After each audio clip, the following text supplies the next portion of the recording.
in terms of the contaminants in the lake, I'm a baby boomer, and I grew up during the generation when the use of DDT on crops was going to feed the burgeoning world population. And then Rachel Carson wrote Silent Spring, and the environmental movement was made.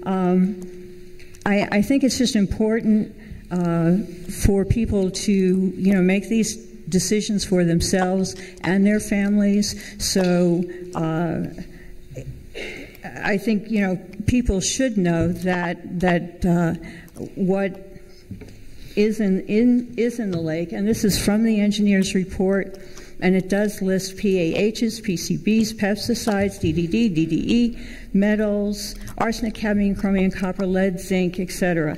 Further assessment of the sediment is warranted to determine the nature and extent of impacts, potential sources of contamination, and potential human health and ecological risks that may result from sediment exposure. So just that people are aware of this. This is in the engineer's report, and people can make individual choices.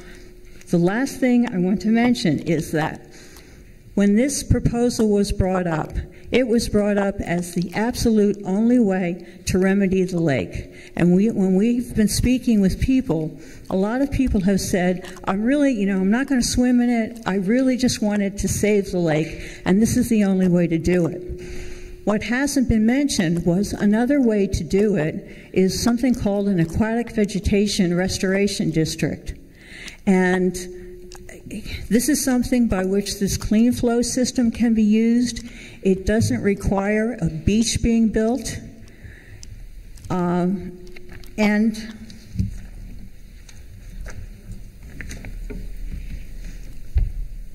it's a little bit frustrating when it wasn't presented to the community, because I have an email from Mr. DeSanto that he sent me on July 14th. And it says, from the beginning, my goal was to reverse the eutrophication process, and the only way we could get the funds would be for everybody to pay into it. The town pushed for a beach because they thought people wouldn't pay unless they had a nice return.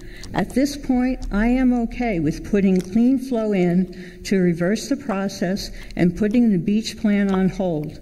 But I think the residents are very excited about the beach plan and want it. So, I think it's important for people to know that there were other alternatives that could have been proposed to remediate the ecology of the lake. And I agree with the people who have spoken to the fact that this is a want and not a need. Thank you. Thanks. I just want to point out that we, the town, received a petition signed by over 400 people, not asking for, aquatic vegetation renewal plan, but asking for, remediation, making the lake a swimmable lake. At that point, the 9-acre property as well as the clubhouse were included, and that's what we, based on the request that was made to us, analyzed. The town itself had did not go out and seek this issue. This issue came to us, and we were asked to look at it and address it, and there was a large enough number of people asking so that we did so.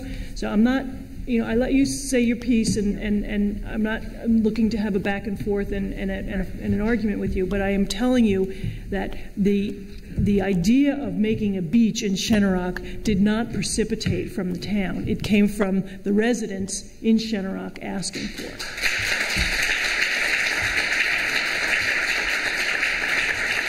I'm just referencing that.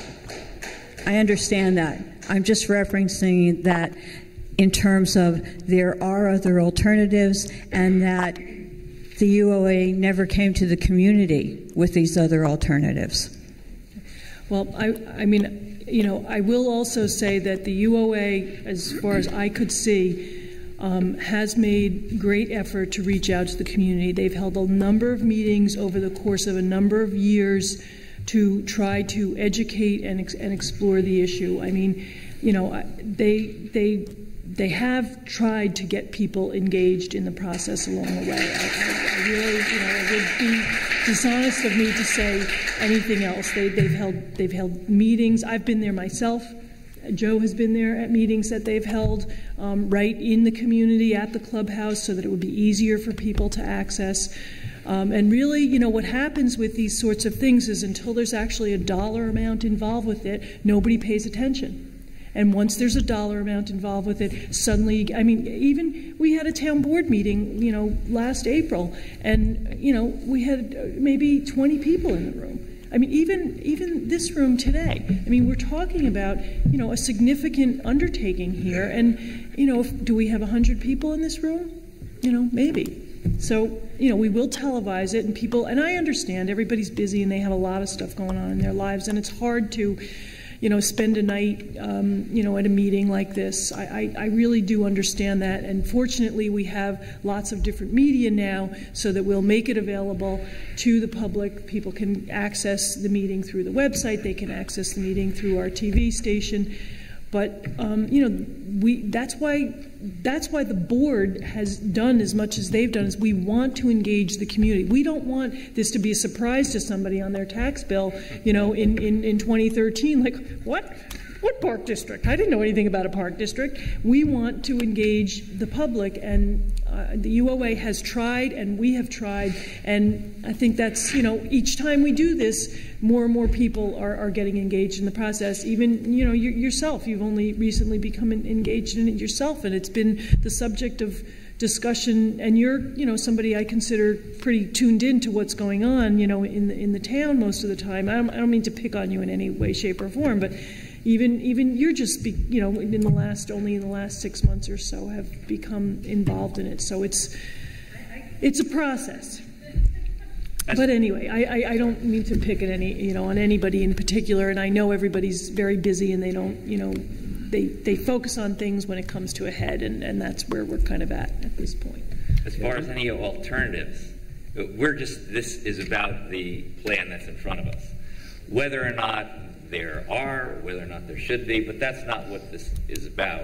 It's about a specific proposal. Whether or not the 9 acres, the clubhouse should be in, that's also an irrelevant issue. We're only dealing about right now the petition that has a specific proposal, making sure that the facts, and if you remember, this meeting was created because people on both sides, as well as people who are undecided. So look, what are the facts? Some people say one thing, some people say another thing, and that really was why the town board created this meeting, to make sure in one place at one time, with the experts that we have, upon whom we rely and in whom we have great trust, could give the answers to all these questions.